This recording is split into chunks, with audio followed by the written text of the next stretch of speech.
Vamos a buscar en el libro de Proverbios, capítulo 12, versículo 25. Proverbios 12, 25. La congoja en el corazón del hombre lo abate, mas la buena palabra lo alegra. Señor, te damos gracias en esta noche. Nos humillamos, Padre, delante de ti. Te pedimos, Señor, que tú nos ministres tu palabra, tu luz, tu verdad, cada uno de nosotros, en el nombre de Jesús. Amén. La angustia abate el corazón del hombre, pero una palabra amable lo alegra. Bien, aquí vemos este Proverbio 12, 25 que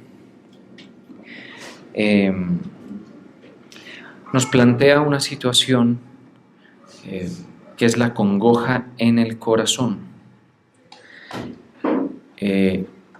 Este concepto que está planteado aquí, pues es algo que se obtiene de los criterios pues, lingüísticos del escritor de Proverbios, ¿sí? El libro de Proverbios es un libro que le ha planteado muchas dificultades a los traductores porque tiene mucho, digamos, de simbolismo y dificulta la comprensión de muchos de sus versículos porque los traductores se chocan como contra una pared en el sentido en que se les diluye un poco lo que el escritor quiso decir, teniendo en cuenta que pues, el hebreo en el cual fue escrito estos pasajes es bien complejo y vienen a sonar estas cosas como dichos populares al día de hoy, ¿sí? Así como nosotros tenemos, por ejemplo, proverbios que son cortos, muy profundos y con rima, por ejemplo, ¿no? Allá también en los proverbios de la cultura hebrea, que Salomón fue parte del responsable en componer, pues también se presentaba lo mismo, ¿sí? Entonces eso ha dificultado bastante la traducción en varios de los proverbios. Este es uno de ellos. ¿Por qué este es uno de ellos? Porque cuando uno lee, por ejemplo, aquí en la Reina Valera del 60 dice, la congoja en el corazón del hombre lo abate, ¿sí? Mas la buena palabra lo alegra. Algunos han traducido esto, ¿sí? Como una palabra amable, aquello que lo alegra. Y no está mal del todo, ¿sí? Es decir, tiene que ver. Y es correcto pensar así, es decir, con unas palabras de aliento, también se ha traducido así, es posible levantar el ánimo de las personas. Pero cuando uno va a la raíz del asunto, uno encuentra que se habla de una palabra más especial, más refinada, digámoslo así, una palabra que no es solamente una palabra de aliento, sino que además tiene un componente de verdad, consejo, tiene un componente de dirección, de luz y de una palabra que sea acertada y también que por supuesto sea la verdad, ¿sí? Entonces ya nosotros nos damos cuenta que eso que dice aquí, más la buena palabra, pues podría estar haciendo alusión, y eso es lo que uno va, digamos, vislumbrando, como observando, a una palabra en un sentido de predicación, a una palabra en el sentido del consejo del Señor para la vida de una persona, ¿sí? Porque cuando analizamos todas las palabras a las cuales nosotros prestamos oído y todo lo que tenemos que escuchar a lo largo de la vida, pues creo que estaremos de acuerdo, la mayoría de aquí posiblemente, en que no hay mejor exposición y mejor o algo más conveniente, ¿sí? No hay nada más conveniente, mejor expresado, que la misma palabra del Señor. O sea, si la palabra es buena, tiene que proceder de alguien bueno, ¿estamos de acuerdo? Algo que está en veremos respecto de nosotros, porque nosotros pues no siempre lo bueno sale de nuestra boca, ¿sí? Aun cuando hayan buenas intenciones, no siempre lo bueno sale de nuestra boca, pero eso no ocurre con la palabra de Dios, la palabra revelada. Entonces, las traducciones pues nos ofrecen una serie de posibilidades aquí que todas son válidas y todas nos ayudan a nosotros a tener una idea muy clara de lo que está planteando. Lo primero es la congoja en el corazón. ¿Cómo lo dice otras versiones? Por ejemplo, la angustia, ¿sí? Pero hay una versión que a mí me llamó la atención y me hizo detenerme en ella por lo acertado de la traducción de los proverbios, que son los más difíciles, digamos, por lo que mencioné al inicio, y es la King James Version, que es una Biblia como equivalente, digámoslo así, de la Reina Valera, pero en el inglés. Digamos, en ciertos aspectos se parecen en mucho, pero en ese punto no, y la palabra que utiliza es ansiedad, ¿sí? Y tampoco dice abatimiento, no lo abate, sino depresión. Y eso sí que cambia totalmente el entendimiento. Y quizá no es que sea demasiado o radicalmente diferente, no, sino que profundiza mucho, ¿sí? Y no sé si de pronto no creo que la tengamos allí, porque bueno, esas son ya versiones ya más específicas, ¿no? Pero lo que dice esa versión, si me lo permite, se lo voy a comentar, es lo siguiente, dice: la ansiedad en el corazón del hombre causa depresión, ¿sí? Pero la buena palabra lo alegra. Y esa palabra, como les decía, es la referente a todo lo que procede de la boca del Señor, ¿sí? Eso es lo primero. Entonces, ansiedad y depresión, ¿sí? Está mencionando esos dos aspectos. En el corazón del hombre, ¿cómo lo dice la Reina Valera? No está lejos, congoja y abatimiento. Entonces, ¿qué es lo que hace? ¿Qué es algo con lo que todos nosotros luchamos contra el ser humano? Porque aquí dice del hombre, ¿sí? Es la ansiedad y la depresión. Y eso es un aspecto bien complicado, porque entre más lejos de la fe se está, más vulnerable a la ansiedad y la depresión se está, ¿sí? La ansiedad es algo que se construye a partir de conceptos de incertidumbre, conceptos de frustración, congoja por alguna pérdida también, ¿sí? O sea, todo lo que el hombre siente al final es con base en una información, la forma en que procesa las cosas, el futuro, lo que le genera, el pasado, las decepciones, en fin, todo eso, ¿sí? Cuando una persona tiene ansiedad, es una construcción dentro de sí muy fuerte, ¿sí? Que incluso esa misma persona puede fracasar en interpretar o puede fracasar en discernir del todo, ¿sí? Por eso es que hay ciertos estados de ansiedad que son a veces difíciles de explicar. ¿Y por qué estás ansioso? ¿Por qué estás deprimido? ¿Por qué estás nervioso quizá? O afanoso, porque en palabras del Nuevo Testamento la ansiedad podría, digamos, pasarse a un concepto más moderno como afán, también podría decir, ¿no? Entonces, ¿por qué? Y a veces no se sabe explicar, pero si alguien experto pudiera intervenir en nuestro interior, encontraría que la ansiedad tiene unos aparejos emocionales, intelectuales, tiene unos márgenes personales basados en todo lo que el hombre ha vivido, en todo lo que el hombre pudiese llegar a vivir, en la información que le envía el contexto. El contexto es importantísimo, un contexto de inseguridad, un contexto de incertidumbre. Entonces se hace todo, como les comento, unos aparejos emocionales, intelectuales, conceptuales, que llevan al hombre a temer, a estar ansioso y a caer en lo que es la consecuencia de lo mismo, la depresión, ¿sí? Estados de pérdida de sentido de valor, pérdida de la motivación. Ese punto es bien importante, ese aspecto es bien importante, porque la motivación es algo difícil de mantener, bien difícil de mantener. Si hay algo difícil de mantener es la motivación, y como es tan difícil de mantener es por ello que los caminos del hombre son tan, digamos, impredecibles a veces, también heterogéneos en el sentido en que a veces estamos de buen ánimo, a veces sí, a veces queremos, a veces no queremos. Somos intermitentes en nuestros quehaceres, somos intermitentes en nuestras responsabilidades o en nuestras disciplinas, ¿sí? Por el asunto de la motivación. Entonces, todo esto tiene que ver con eso.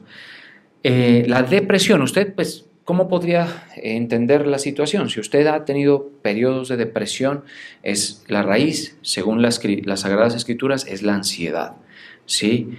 Y eso es importante entenderlo y trabajarlo, ¿sí? Entenderlo y trabajarlo, porque aquí incluso nos está diciendo el cómo hacerlo, ¿sí? El cómo manejar el asunto. Ahora respecto de este asunto de la ansiedad, la depresión y todo eso, la congoja, el abatimiento, que es lo que hace que la gente esté como apocada, abatida, la expresión bíblica es perfecta en eso, ¿sí? Con tristeza, con desánimo, ¿sí? Eso es algo que pues, se ha estudiado y hay miles de maneras de explicarlo, ¿sí? Pero el Señor nos anuncia, nos dice, la clave es tener un concepto dentro de uno, recibir un concepto dentro de uno, una información, ¿sí? Que viene desde fuera hacia dentro de uno, que cambie la forma de percibir las cosas, que cambie la forma de sentir respecto de algo. O sea, ¿qué es lo que hace una palabra amable? Por ejemplo, aquí dice, mas la palabra amable lo alegra, ¿sí? Como dice la Reina Valera. Le está haciendo cambiar de percepción a la persona, ¿sí? La palabra amable. Eso es lo que hace. Y eso es precisamente lo que pretende la palabra de Dios. O sea, la palabra del Señor impartida a las vidas de las personas, desde el mismísimo Evangelio, pretende que el hombre y la mujer y el ser humano en general cambie su percepción respecto de muchas cosas, respecto de la muerte, por ejemplo, respecto de la vida, bien claro es ese asunto en la Escritura, sí, respecto de las emociones, respecto de las metas, sí. Entonces, si usted, por ejemplo, cuenta con alguien que lo anima cada vez que usted está abatido, decaído, ¿sí? A veces podrá llegar a ser la esposa, el esposo, los hijos, bueno, un amigo cercano, todo eso, y esa persona logra cambiarle la percepción a usted respecto de algo, ¿sí? Y logra que se anime, que cambie su estado de abatimiento, ¿sí? Es porque le ha dado una palabra amable, le ha dicho acerca de un horizonte posiblemente, o le ha hecho ver que la tal situación que de pronto a usted lo aflige no es tanto, no es para ser tomada tan en serio, o un problema o una situación. No debe ser tomado tan en serio, ¿sí? En ese apartado, los consejeros que nosotros podemos tener, las personas prestas a hacer eso, pueden ser muy escasas, ¿sí? Y también limitadas en su posibilidad, porque pues, por más que lo intenten, a veces no se puede. Ahora, este tema del abatimiento, pues yo lo hablo porque me parece, en función de lo que uno trata en consejería con las personas y todo, que es muy fácil caer en eso. En un abatimiento en todos los sentidos, personal, depresivo, bueno, en la parte espiritual, que hace que el desempeño en la fe también decaiga y todo lo demás, ¿sí? En ese momento, mis hermanos, lo mejor es buscar la palabra del Señor, ¿sí? Que le va a decir a usted la verdad y le va a decir a usted un horizonte real, y le va a animar en determinadas circunstancias y le va a dar seguridad acerca de lo que usted está haciendo, si es que lo que está haciendo está bien. Si no, le va a hacer ver lo que está mal, ¿sí me entiende? Porque la buena palabra no puede ser una palabra mentirosa, ¿estamos de acuerdo? O sea, cuando aquí dice la buena palabra o la palabra amable, se entiende que esa palabra no puede contener mentira, porque si yo lo animo a través de la mentira, pues le estoy haciendo un enorme daño, ¿estamos de acuerdo? Estoy anestesiándolo a usted para que viva su situación engañado y luego entonces usted se enfrente a una realidad indeseable. Eso pasa cuando el Evangelio no se predica como es. Entonces le dice, no, siga usted que el Señor lo ama, que usted es un salvo del Señor y usted no tiene no tiene que temer para acercarse al Señor y entran unas ideas, ¿no? Pensamientos, ¿sí? Que relajan a la persona en su situación y obviamente la persona luego se va a enfrentar a una realidad pues nada menos que cruda y espantosa, que es el infierno, pero porque no se le dijo la verdad. O sea, la palabra amable tiene que estar cargada de verdad, tiene que estar cargada de verdad, de ese aspecto, ¿sí? Y eso es más importante que cualquier cosa, porque cuando uno le dicen la verdad sobre el asunto, va a encontrarse viendo las cosas como son, los problemas en la dimensión que deben ser observados y las soluciones también que hay. Porque, por ejemplo, nuestro Señor no está hablándote solo del problema humano. Cuando, por ejemplo, hablamos y predicamos el Evangelio, el Señor nuestro Dios no habla solo del problema humano sin tocar el aspecto de la solución. Mire qué bueno es Dios, ¿sí? O sea, ahí se da cuenta usted que no hay mejor palabra que la palabra de Dios. Pero la palabra tiene un balance en tocar el problema y tocar la solución, ¿sí? Esa es la buena palabra. Una palabra desbalanceada sería que toque solamente la solución, ¿sí? Y no toque el problema.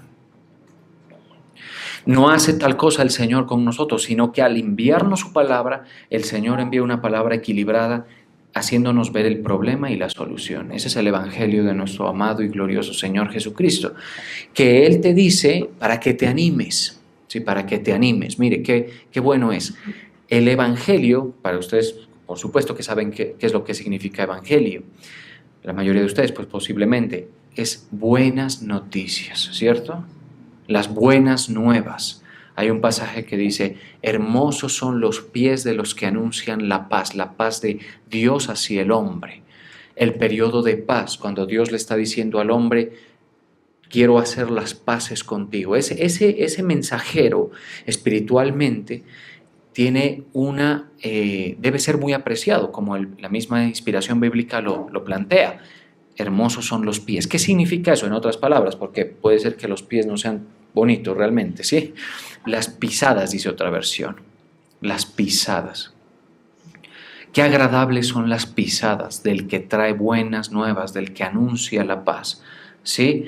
¿Por qué? Porque le está trayendo un mensaje al hombre de solución. Esa es una excelente palabra del Señor. Le está diciendo, mira, te estoy proveyendo una solución para tu problema, para tu dificultad, para tu, atasco y para tu destino, ¿sí? Que es lo más importante. Te estoy enviando una solución. La solución es que como tú no puedes dejar de pecar, pues ese es tu problema y es el problema de todos nosotros, no puedes dejar de hacerlo, ¿sí? Y lo vas a hacer hasta que des tu último aliento en la tierra, vas a tener un impulso pecaminoso dentro de ti que bien puede estar ejecutado o bien puede estar latiendo solamente, pero está allí, ¿sí? Entonces el Señor te dice, te doy la solución. Ahora, ¿quién podrá tener fe para cambiar su percepción respecto de lo que viene en el futuro, ¿no? Pues las personas que creen en el Evangelio a veces, y todos nosotros, lo encontramos como un bálsamo para los afanes más prontos nuestros, ¿sí? Los miedos más, podemos decirlo, inmediatos. El Evangelio se convierte en cierto aspecto como un bálsamo para sentirse acompañado en la tierra, sentirse amparado, porque eso es precisamente lo que el hombre carece. O sea, el hombre se siente así, como normalmente se siente, cae en estado de abatimiento, de depresión y todo eso, por en parte sentirse desamparado, en parte es así, ¿sí? Entonces, el Evangelio a veces se toma para, digamos, amortiguar los miedos más prontos, más cercanos, pero eso es una situación que, si bien no está mal, pues tampoco podemos decir que del todo sea satisfactoria. ¿Por qué? Porque significa que la fe no te está dejando ver, o sea, la falta de fe no te deja ver el problema, ¿sí? O sea, cuando uno para estar orientado en la vida y todo, tiene que ver con claridad los problemas, entenderlos, ¿sí? En esa parte juega un papel importantísimo en la consejería pastoral. ¿Por qué? Porque le ayuda a ver y entender el problema. ¿Cuál es el problema con un hijo, por ejemplo, que no se sujeta? ¿Cuál es el problema en una relación? ¿Cuál es el problema, por ejemplo, en un estancamiento económico? ¿Cuál es el problema en una cojera espiritual, en una situación? ¿Sí? Y ese nivel de claridad y precisión en las observaciones y todo eso, eso toma bastante tiempo adquirirlo, ¿sí? Pero entonces, al momento en que uno ve con claridad la situación, ya está recibiendo una buena palabra. Eso es lo que dice Proverbios, ¿sí?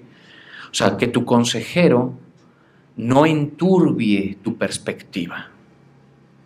Si tú tienes un consejero que te anima en una determinada circunstancia, pero que enturbia tu perspectiva, esa persona no está profesándote amor, ni sincero amor, ni es un criterio de beneficio para ti, ¿sí?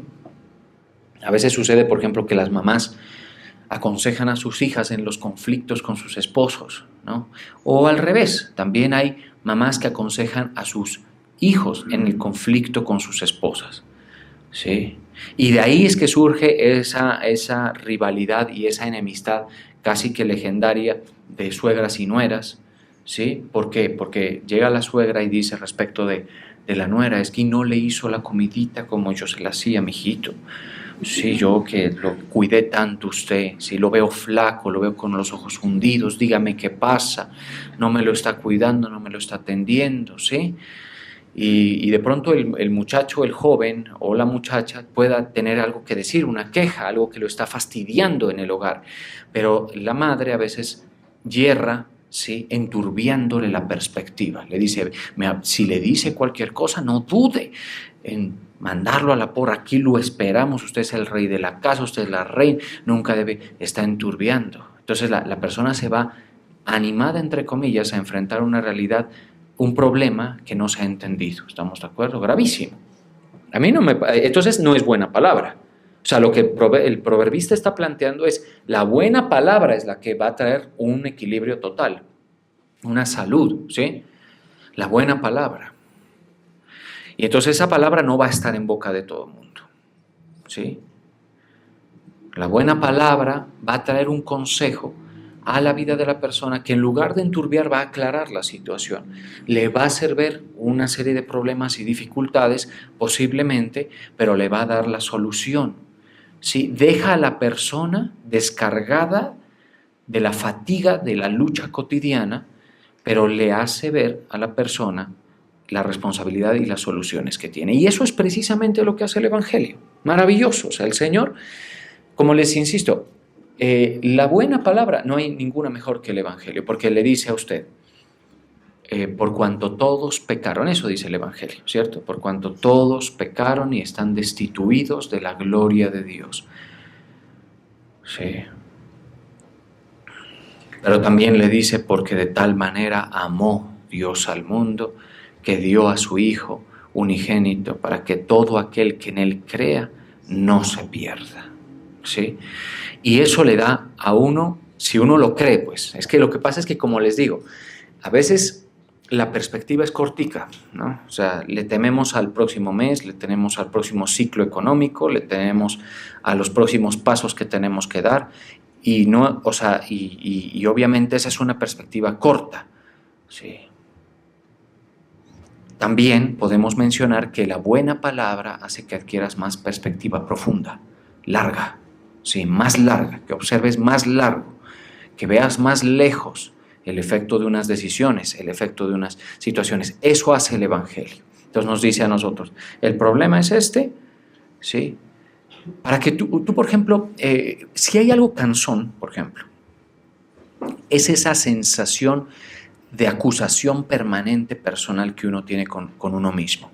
Sí, mire, en esto, hace unos cuantos cultos, quizá más de un mesecito, alguien me llamó y me dijo, mire, pastor, es que yo estoy teniendo momentos en los que me siento como insuficiente, como como desaprobada por Dios, como que si hubiese fallado y como que no soy suficiente y como que estoy en una constante sensación de acusación personal. Fallaste aquí, fallaste acá. Y eso es precisamente eso, es una observación incorrecta, ¿sí?, de la realidad. Porque bueno, si la preocupación de la persona es no agradarle al Señor, tiene que saber la persona, por la buena palabra que hemos recibido, que no es posible que en nuestro ser, en nuestro interior, estar exigiendo en nosotros un comportamiento constantemente que agrada al Señor, porque eso no es posible según las Escrituras.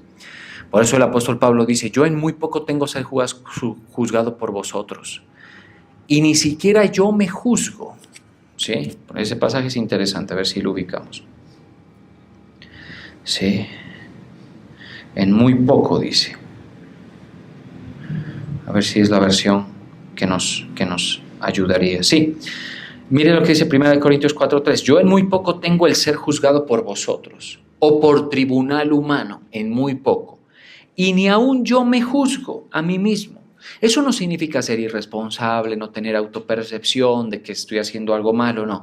Es la sensación, digamos, el tribunal propio que uno hace, ¿sí? Tú no sirves, tú no estás tú le fallaste al Señor, tú estás fallándole, porque ese es un tribunal de acusación con base en la moral suya, que por supuesto no es ni siquiera oficioso ocuparse de eso, ¿sí? Mire lo que dice. Es más, en la mayoría de casos uno va a salir aprobado en su propio tribunal, en el tribunal personal, en el tribunal del fuero interno, en el tribunal de su conciencia. Va a salir aprobado uno y va a desaprobar a los otros. Uno va a decir, ahí yo en la mayoría de casos. Y en el extremo, que es un extremo, y en el otro extremo es estarse acusando, estarse dando látigo, estar sin perdonarse los errores, estar cargando con dificultades y con atascos que lo hacen a usted sentirse impedido de acercarse al Señor, impedido de orar, impedido de todo lo que nosotros como cristianos tenemos acceso, ¿no? Como persuadidos del Evangelio, mejor.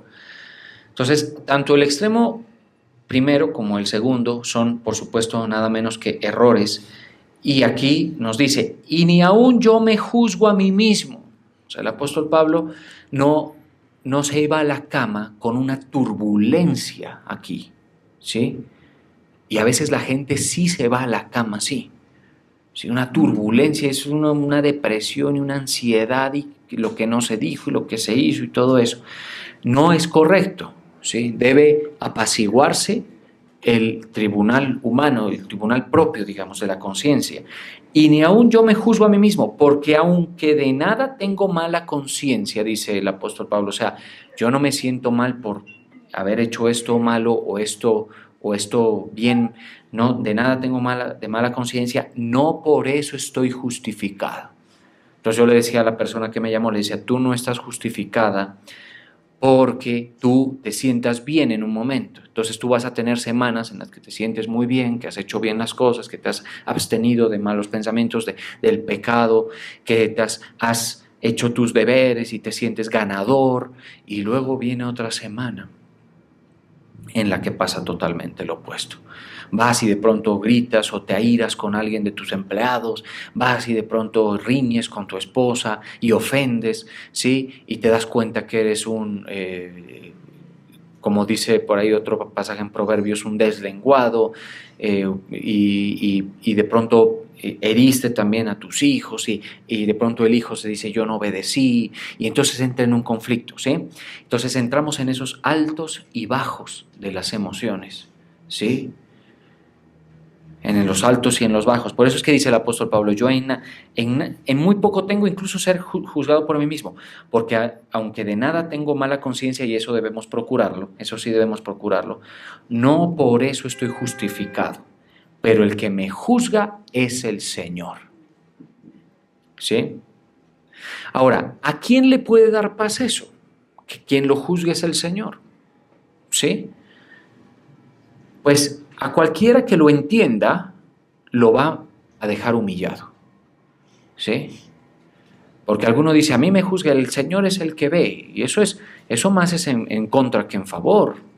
Uno dice que el Señor es el que ve. Sí, cuando el Señor es el que ve y tú te dejas ministrar por su buena palabra, y toda la prédica ha tratado de llevarlos a pensar en lo siguiente: ¿qué tan expuesto está usted a la buena palabra?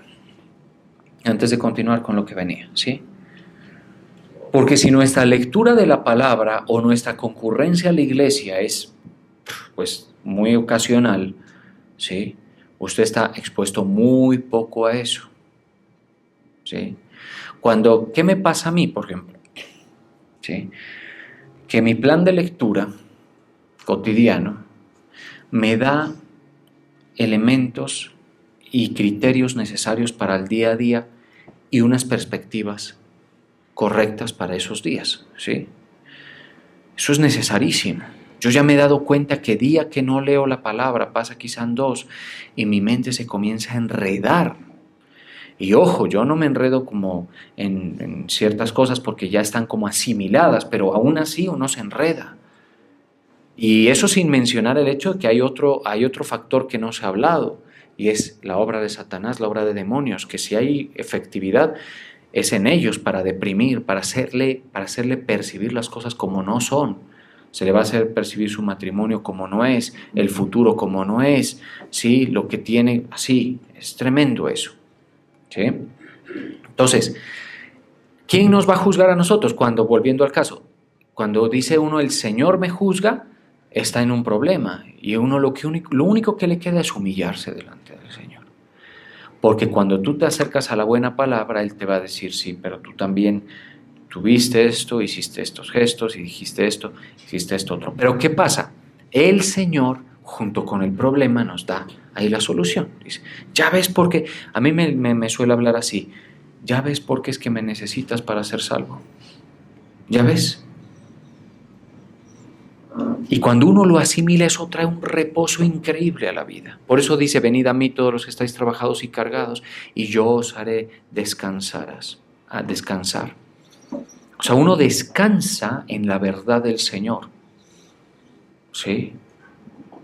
Si a usted no le ocurre esa situación, todavía está muy turbulento y agitado su interior, y se juzga a sí mismo y juzga a los demás, y todo el tiempo es esa lucha, incluso que lo perturba, no lo deja dormir, no lo deja descansar, y aparte se le suman los miedos, la incertidumbre, la lucha por la razón, o por tener la razón, digámoslo así, y se le suman, qué sé yo, las frustraciones y todo, y no tiene una sola persona cerca de usted que le dé una palabra acertada, que le haga ver las cosas como son, ¿sí? Porque a veces son ciegos que pretenden guiar a otros ciegos. Entonces está usted en un problema grave, ¿sí? Pero cuando el Señor comienza a darnos la buena palabra, y lo que se pretende con este pasaje es exaltar esa buena palabra, que es la palabra del Señor, comienza a calmar, a apaciguar el encrespado mar de las emociones, de los pensamientos, de los miedos, de las angustias, de la ansiedad acerca del futuro, ¿sí? La ansiedad es una cosa tan tenaz. Yo sé que muchos podrían darle trabajo a entenderme, porque esto es muy experimental, que uno a veces va a la oración en un estado de agitación. Sí, y Señor, y yo, ¿y cómo hago? Y esto pasó, sí, y es un estado de agitación. No. Cuando yo fui entendiendo eso de mí mismo, comprendiéndolo, yo decía, pero es que no estoy orando, yo estoy aquí como alegando, ¿sí? Con el Señor, estoy como, digamos, braveando, y estoy con miedo, y siento que me va a dejar y no me ha dejado, porque cuando uno conoce a Dios el Padre, a este Dios que dice aquí, mira, el único y sabio Dios, por medio de Cristo, y ha creído en el Evangelio, uno va a conocer un compañerismo, una paternidad sin igual, ¿sí? Entonces, porque a veces yo había tiempos donde le decía, Señor, dame tiempo. Y porque, claro, cuando uno se da cuenta que va entendiendo cosas, dice, como que bruto, no lo entendí antes. Y le va y le pide más tiempo al Señor. Y Él es como que si estuviera en silencio y te dije, ¿y cuánto tiempo llevo esperando? Y hasta ahorita he sido fiel, y hasta ahorita que tú entiendas, y te esperé, y te voy a seguir esperando. ¿Sí? Por eso hay unos versos para mí, por ejemplo, que son claves. Hay un verso que dice, Jehová cumplirá su propósito en mí. Tu misericordia, oh Jehová, es para siempre. No desampares la obra de tus manos. Eso calma la canoa para mí, ¿sí? Enormemente, ¿sí? Pero no solamente eso. Entonces uno lleva a la oración, a la búsqueda de la buena palabra, la situación que le acontece. Y va a encontrar en el Señor reposo, tranquilidad. ¿O no es eso lo que nos pasa cuando asistimos a la iglesia? Cuando uno asiste a la iglesia, va y... ¿qué día estábamos con mi esposa? Y estábamos pensando y yo le decía, pues que a veces da la rutina, exige. Entonces uno dice, qué rico sería quedarse en la casa un día. Cuando uno ya es asistente recurrente en la iglesia, ¿sí? Uno siente a veces como que de pronto se quedó y dice, qué rico, porque pues como que cambia un poco y también uno siente que pues descansa, porque esto sea como sea físicamente exige, ¿no? Pero a veces dejar de hacerlo, ¿sí? Es una puerta abierta al enemigo. ¿Por qué? Porque tú necesitas, y tu esposa también, esa palabra que les va a hacer lograr armonía en el hogar, tranquilidad, un poquito de calma, porque el Señor les va a proveer una buena palabra que va a alegrar al uno y alegrar al otro. Es increíble esto, ¿sí? Por eso esto de asistir a la iglesia prácticamente que es como un mantenimiento emocional, espiritual, intelectual, ¿sí? Así lo debe entender uno.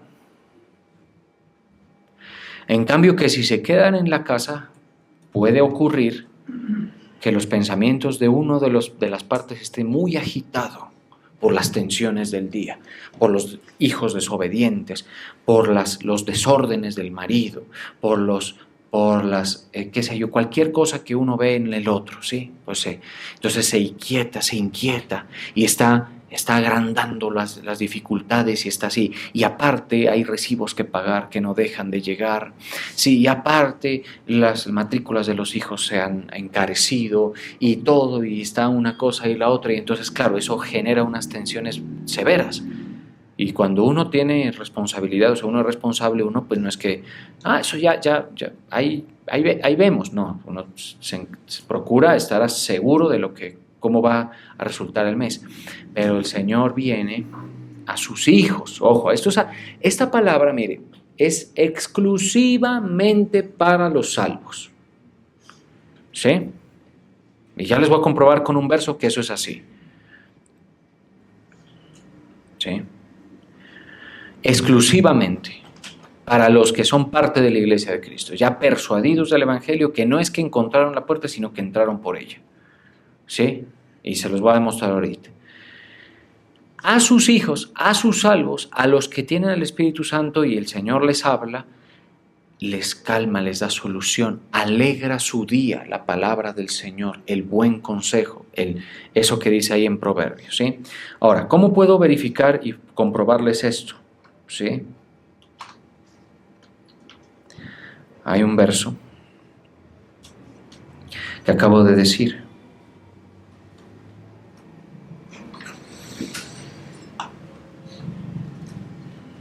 Está en Isaías 48:22. Ahí usted lo va a ver. Dice, no hay paz para los malos, dijo Jehová. Ahora, nosotros sabemos que no es la palabra malos exactamente la que nos deja satisfechos en la explicación, sino no hay paz para los impíos, para los incrédulos, no hay paz. ¿Eso qué significa? Eso no significa que el incrédulo no pueda vivir feliz. Puede llegar a vivir feliz por los logros que ha tenido, por múltiples razones, sino que de parte de Dios no hay palabra acertada para él. ¿Sí? Mientras no creamos el Evangelio, no podemos entrar en esa comunicación con el Señor, con el que tiene el mejor consejo para nosotros, la mejor palabra. ¿Sí? No hay paz para los malos, dijo Jehová. No hay paz para los impíos, dijo Jehová. En otra versión dice. No hay paz. ¿Sí? Entonces, ¿qué significa eso? Porque cuando el Señor dice, mi paz os dejo y mi paz os doy, lo que está diciendo es, por medio de la reconciliación hay paz entre tú y yo. Una buena relación con el Señor, atención, escuchen bien esto. Sí, escuchen bien esto. Una relación buena con el Señor en la que nos entendemos, es decir, en la que hemos entendido lo que Él nos habla, que es la parte del Evangelio y las verdades eternas que son la sabiduría para salvación, nos produce paz con el Señor. O sea, ¿en qué sentido?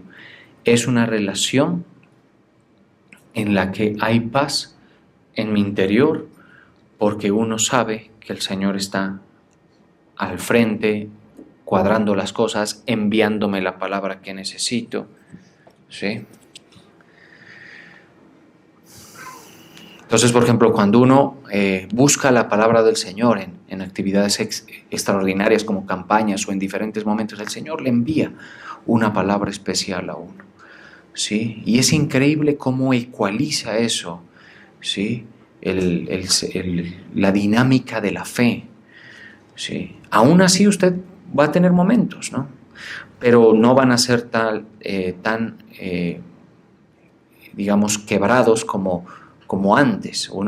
Yo por lo menos en ese sentido me siento que he mejorado muchísimo. Yo les contaba hace años que lo que ocurría entre domingo y miércoles, ¿no? A mí me pasaba algo que posiblemente les esté pasando a ustedes, porque somos más parecidos de lo que nos gustaría admitir todos los seres humanos. Nos parecemos demasiado. Por eso es que los memes a todos nos hacen reír igual, ¿sí? Porque uno se ve reflejado en ellos y multitudes se ven reflejados en ellos, ¿sí? Entonces, ¿qué me pasaba a mí? Que entre domingo y miércoles era como que en mi nivel de aceite, convicciones y todo eran como derribados por el enemigo, ¿no? Era como que yo entraba en unos estados de ansiedad y de preocupación y de falta de compromiso con mi vocación. Eso es lo grave de desanimarse, mis hermanos. Alguien dice, no, es que yo estoy desanimado con respecto del Señor. Eso lo que afecta es tu compromiso con la vocación, y eso es gravísimo. Con eso no se puede jugar, ¿no?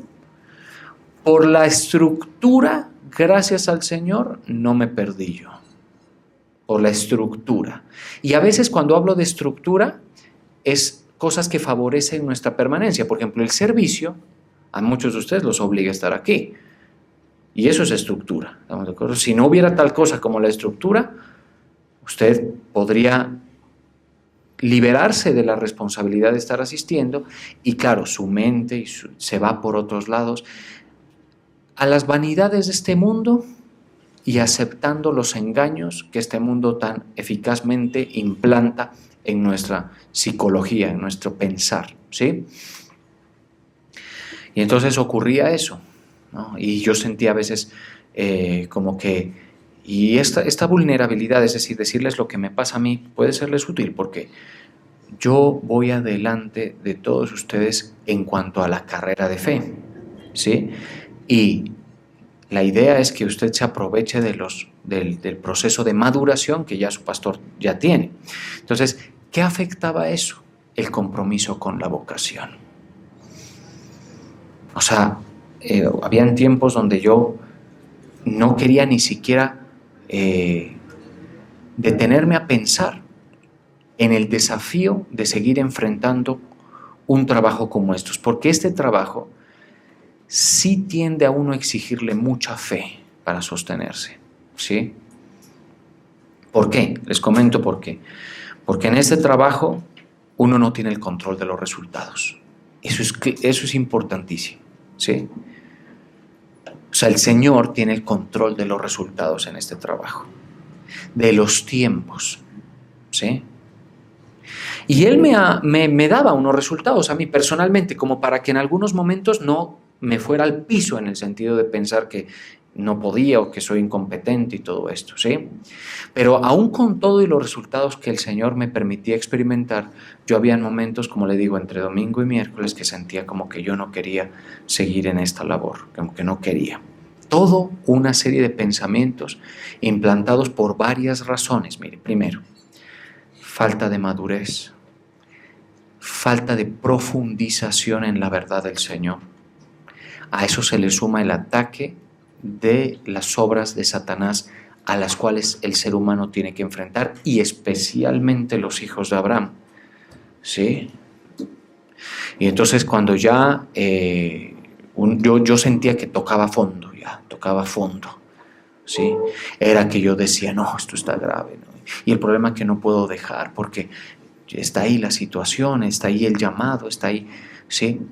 Y había esa situación. Eso el Señor, yo se lo planteé en una oración, le dije, Señor, hay esto, yo quiero ser homogéneo, ¿sí? Motivado todo el tiempo, que si en el momento que me piquen o me den la oportunidad de desenfundar mi espada para hablar de las verdades espirituales, yo lo haga, ¿sí? Y el Señor hizo esa obra en mí, me ha ayudado, sí, en ese aspecto. ¿Cómo? Con su palabra, con su consejo, sí, dándome los elementos para darle batalla al asunto. Hoy yo sí puedo decir que es una meta de todo creyente, que dice que toca predicar a tiempo y fuera. Yo antes solo a tiempo, ¿sí? Pero ahora sí, a tiempo y fuera de tiempo. Que prediques la palabra, mire. Te encarezco delante de Dios y del Señor, 2 de Timoteo 4:1. Jesucristo, que juzgará a los vivos y a los muertos en su manifestación y en su reino. Ya viene, ya casi, puede estar muy cerca la manifestación y su reino. Que prediques la palabra, que instes a tiempo y fuera de tiempo, redarguye, reprende, exhorta con toda paciencia y doctrina. Esa es la buena palabra. El problema es que a veces uno, entre tanto que da palabra, uno no la recibe, ¿sí? También uno necesita recibirla.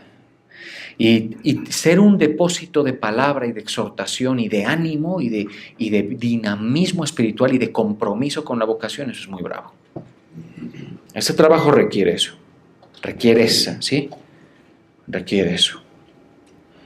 En mayor o en menor medida, yo siento que el Señor ha hecho un avance enorme. Si usted siente eso, en el sentido de, bueno, puede ser que usted me diga, yo no siento lo que usted me dice, pastor, no he tenido esa experiencia. Bueno, puede ser también que su responsabilidad y el peso sobre sus hombros de una vocación del Señor no sea aún tan pesado, ¿sí?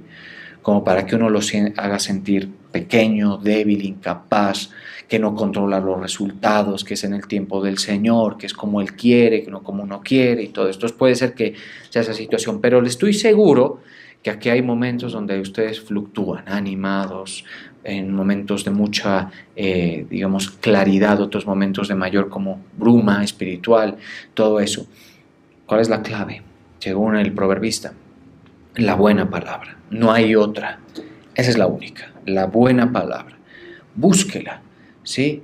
Atesórela, lea la escritura, y cuando haga falta también busque el pastoreo, porque eso puede hacer la diferencia también. Que alguien le diga a usted, mire, así son las cosas, no se confunda, ¿sí? Y aquí está el problema, pero también aquí está la solución. Eso es una palabra amable. Una palabra amable es la que a uno por fuera de las tensiones que a veces vivimos dentro y fuera de nosotros, en nuestra familia y todo eso, alguien en la serenidad de un ejercicio ministerial le diga a uno, así son las cosas. Eso es invaluable. Yo no tengo dudas sobre eso. A tiempo y fuera de tiempo, redarguye. Esa es una buena palabra, mire, redarguir, ¿sí? Que se puede traducir, rápidamente se los planteo, se puede traducir de la siguiente manera, ¿sí? Anúncialo, muéstrale a la gente sus errores, mire, la traducción al lenguaje actual lo dice así. Ese es mi deber, ¿cierto? Dar la buena palabra. ¿La buena palabra qué hace? Muéstrale al hombre sus errores, traducción al lenguaje actual. Corrígele.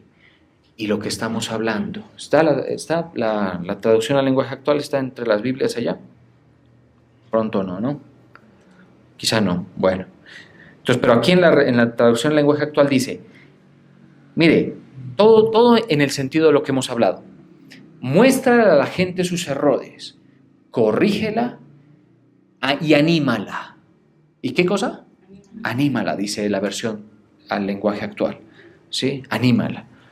O sea, uno como una persona encargada de esta labor nunca va a mostrarle los errores a usted sin darle ánimo también para su batalla, ¿estamos de acuerdo? Para su dinamismo espiritual, para su equilibrio personal, para que usted juegue bien y corra bien la carrera que tenemos por delante, ¿sí? Y continúa, dice, instrúyela con mucha paciencia.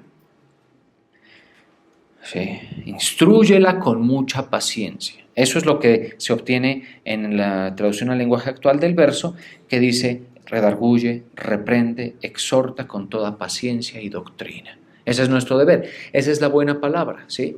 Búsquela, pues léala y atesórela para que pueda usted correr bien la carrera. Vamos a orar.